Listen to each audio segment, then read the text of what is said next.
This story is about Eddie, a man who goes from being a loser to becoming the most powerful politician in the world. His journey starts when he writes a book, and after some time, he uses his sharp mind to enter the financial markets. But in the end, politics is what takes Eddie to the peak of success. The real question is, how? Let's go back 1 year earlier, when Eddie was a broke writer who had just divorced his wife. Even among his own friends, he couldn't explain the idea of his book. And to give himself the courage to speak, he kept drinking alcohol again and again. Eddie spent hours and days working on his story, but no matter how hard he tried, it was useless. Months went by, and since Eddie wasn't making any progress, his girlfriend left him too. One day, while walking back home and thinking about his life, he suddenly ran into his ex-wife's brother, Vernon, who used to be a drug dealer. Eddie never expected to see him again. They go out to have a drink together. Vernon asks Eddie about his book, but Eddie has nothing to say. Feeling sorry for him, Vernon gives Eddie a small, clear pill.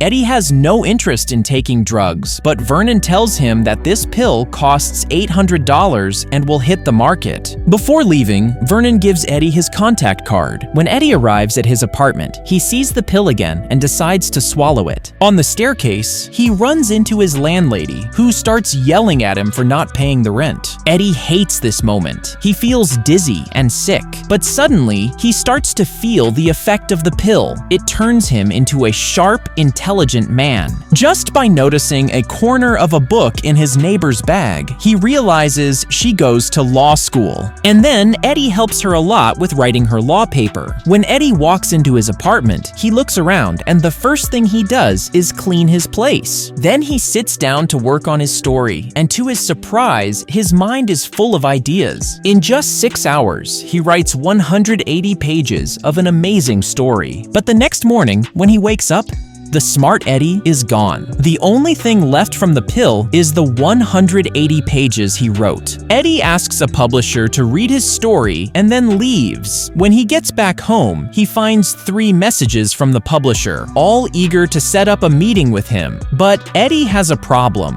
He doesn't have another pill to create another story. Eddie goes to Vernon's place to get more pills, but finds him badly beaten up. Later, Eddie picks up Vernon's clothes from the dry cleaner, and when he returns, he is shocked to see Vernon's dead body on the couch. In panic, Eddie calls the police, but then he remembers the pills. Before the cops arrive, he searches the whole apartment, but he can't find anything. Then suddenly, he notices the stove, and yes, inside it, there's a stash of money and all the pills. At that moment, the police arrive and take Eddie to the station for a few questions. They tell him to stay available, but Eddie is free to go.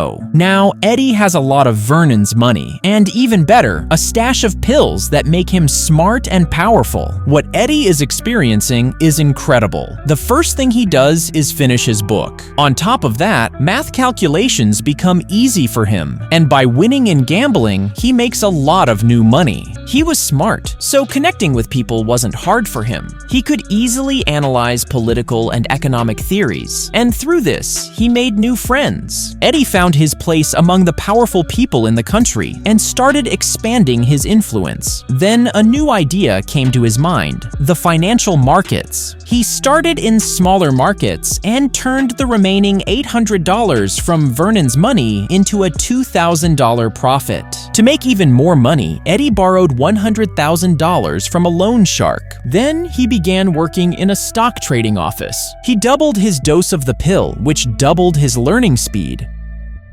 Within just 1 week, Eddie earned $2 million in trading fees. Eddie rekindled his relationship with his girlfriend. His name was in all the newspapers, and he was very happy with the renewed relationship. But one day, Eddie notices a stranger who keeps following him. The night before going to bed, Eddie checks outside to make sure the man isn't following him. Suddenly, Eddie starts experiencing his first serious hallucinations. The next morning, Eddie has a meeting with a man named Carl Van Loon. He explains his methods and how he analyzes things and manages to impress Carl. On his way back home, Carl asks Eddie for his opinion about a few companies. By going through the files, Eddie realizes that Carl plans to create the biggest merger of energy super companies and build an empire with his rival, Mr. Atwood. Eddie replies with just one word: it's impossible. They agree to meet the next day so Eddie can propose a redesign for the upcoming plan. As soon as Eddie gets out of the car, his hallucinations start again. He experiences time jumps and completely loses control over time. Amid all the hallucinations, the only thing he remembers is the image of a stranger woman they had fun with. When the hallucinations end, Eddie can't recall the previous 18 hours. He goes home and looks over the files Carl gave him, but he can't make sense of anything. He goes to the meeting in an embarrassing state, and as soon as he opens his mouth, Carl realizes that Eddie hasn't prepared at all. Suddenly, Eddie's eyes catch the TV screen. He sees the woman he was with last night has been murdered, and the police are searching for the killer. Eddie leaves the meeting and vomits in the street. When Eddie gets home, he's consumed with worry that he might have killed the woman himself. Suddenly, he receives a call from his ex-wife, warning him about the pills. They arrange to meet. On the way, Eddie checks Vernon's notebook to see the status of Vernon's other clients, but most of them were either dead or in the hospital. Eddie calls the last number in the notebook, but the phone is answered by the same strange man who had been following him a few days ago. Eddie calls after him, and fortunately, he loses the man. When Eddie goes to the restaurant, he sees his ex-wife there. She's a mess. All because of the NZT pill. Eddie's ex-wife talks about the progress she made while taking the pill, but after stopping it, the side effect started. She lost a lot of her memory, and her focus dropped to less than 10 minutes. On his way back home, a loan shark robs Eddie. Suddenly, the NZT pill falls from Eddie's hand, and the loan shark swallows it. Now, he experiences the pill too. Eddie gives the money to the loan shark and, in a devastated state, goes to see his girlfriend. He has no choice but to tell her everything. His girlfriend, now understanding the reason behind all his success, doesn't know what to say. She goes to her apartment to get Eddie's pills, but on the way, she notices the same strange man following her. Lindy gets out of the taxi and starts running, with the man chasing her. Eddie tells Lindy to take a pill so she can escape. As soon as she takes it, she feels its effects instantly. Now, she knows how to escape and runs into the crowd. Suddenly,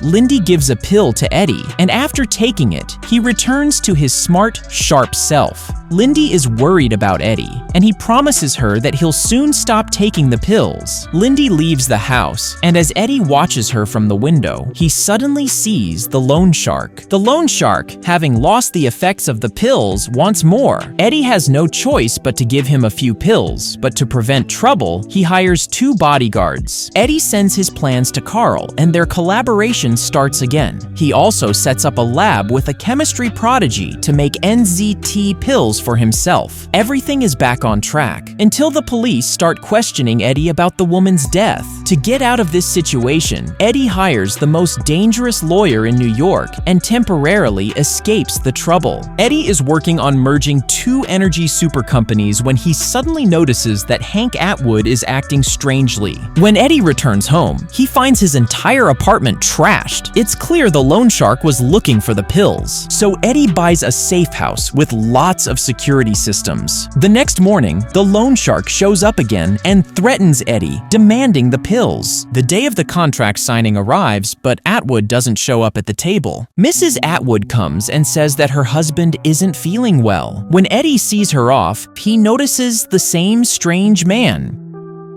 He's Mrs. Atwood's driver. Now Eddie understands what's happening. Atwood is definitely using NZT, and the man has been looking for pills for his boss. Eddie is certain that his NZT has run out. Eddie is called to the police again because of the woman's death. After completing the facial recognition procedure, he collects his coat from his lawyer. Eddie leaves the station, ready to take his pills, but they're gone. Now that his slow mind has returned, he rushes home. On TV, he sees a news report about Atwood's death, and suddenly spots his own lawyer who represents the Atwood family in the interview. Eddie realizes that the lawyer stole the pills. He goes to Atwood's bodyguard and tells him that his lawyer betrayed Atwood. They go after the lawyer, and Eddie goes for his pills, while the lawyer is likely killed. 12 months pass, and Edward Nora is getting ready for the election. Carl visits Edward with an offer. He'll fully supply all the pills. Eddie also opens legal ways for Carl's ambitious plans. When Eddie realizes that Carl has shut down all his labs, he tells him he won't take any more pills. Carl, defeated from the meeting, gets into his car and drives away.